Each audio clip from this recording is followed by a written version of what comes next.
Okay, so to catch us up to current day, and I think that some interesting coincidences happen that caused this whole escalation. Like, one, I'm just going to say it. I don't think he's a nice guy. I think that he's a bully in every sense of the word, and he gravitates between being a cry bully if he's on the losing end and a bully if he thinks he has the power. So this started with Tug, that umbrella guy. And this is, of course, again, the most recent thing. And it started with Tug in the sense that he did a report on his site attacking YouTubers. And Tug got his own page. And for this page, he had what I like to call 4 Franken quotes. I don't know if that's been used out there, but I like the term. It's like you take 2 partial fragments of sentences, put them together, and you have a monster that you can lay at somebody's feet. So that's where I go with this Franken quotes. That is what he did with Tug. And he did it 4 times. Mm-hmm. Out of all the pull quotes, none of them were a coherent sentence that was actually stated at any point in time. And Tug complained about it. And he said, "What are you talking about? I have receipts."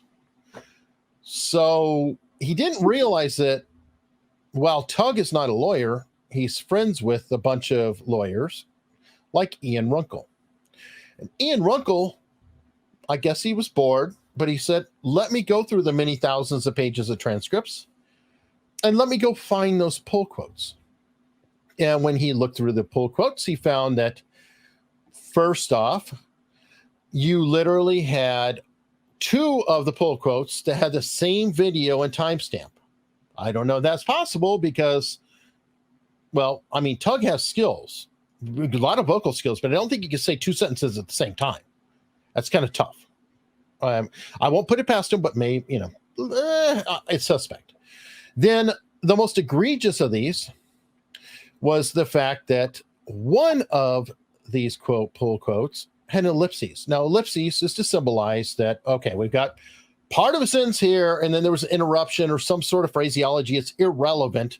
And then you tack on the end of the statement to make it clearer. Like, "Hey, James, I'm going to go to the store at 10 and hey, hold on just a minute.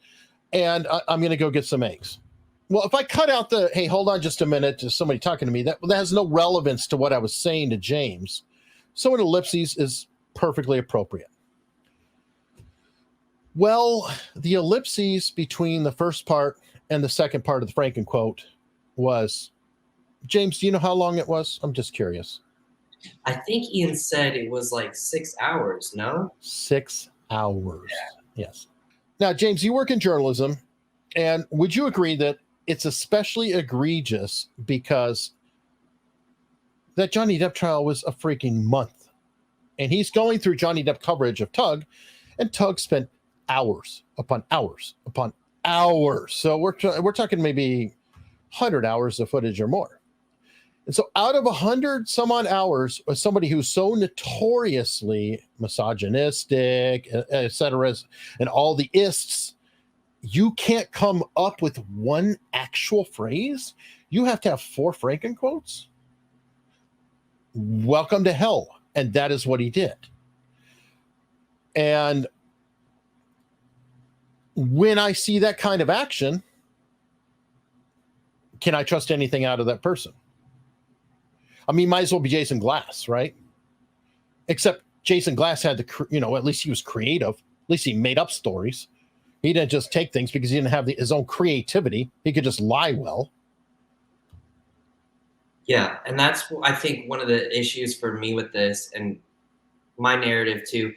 I became very interested in this trial because of what the media was doing and what I saw, the differences between what Emily D. Baker, Alita, Nate, Rob, Ian were saying about the trial, and then when I saw the trial in the media.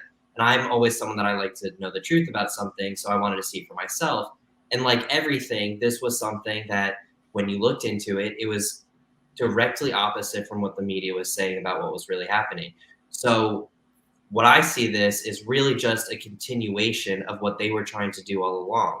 They're trying to rewrite the narrative, what happened during the trial. They're trying to say she lost because of whatever reasons, the jury were all misogynist, or they were paid off, or they were just too enamored with Johnny Depp as an actor to care about the court of law and the legal system.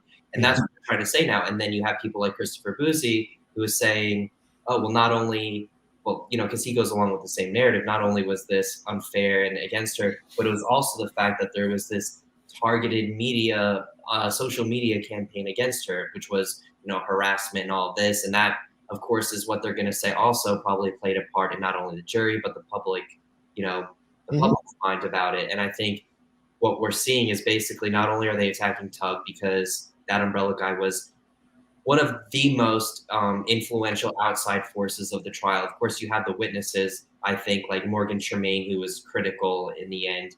Kate Moss, of course, was a significant one. Dr. Shannon, that was her first name, right?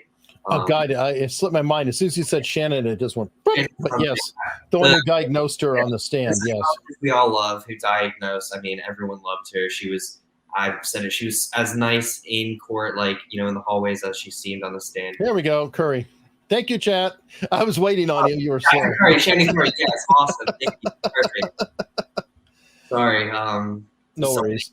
Parts of the trial now. But anyway, so there was a few influential people, but I would say he was the most influential outside force because he really did curate a lot of this information, a lot of these things from different sources, a lot of the, okay, well, this is what Amber said, but this is what she was really doing that day. And then he would find, I knew there was Laura B as well, who was going over to Andrea Burkhart. You had all these people. And that umbrella guy had a huge platform, and obviously he had a significant role in this because they named him in the trial specifically. Multiple times. So this is, and I've said it before on Twitter, and I'll say it again, this is retaliation against him, and now anyone that's defending him, so it's a whole media thing. That picks up the narrative actually beautifully, because I told you right before we went on my theory, and I don't know if you had ever heard that, and we could discuss it now, and we'll see if there's any credence, but I think that Bouzy went after Tug because, first off, Tug is not a lawyer and Tug is safe because Tug's already vetted. He's been named in the trial. There's a whole hit campaign at him. You have public relations firms that are after him. Going after him is nothing. It's just a pile-on, right? So now Bouzy has to make his bones. And Bouzy, I'm coming to find out from all of our friends across the pond who have been covering Harry and Meghan, that he likes to bully small channels. And the reason I say that is there are some other channels who are critical of the couple, if you will, like Lady C. And I think Lady C is actually Lady Colin Campbell, and I think she's directly tied to the royal family. And I have a funny feeling that if he went after her directly from within her castle, she might bitch slap him across the water.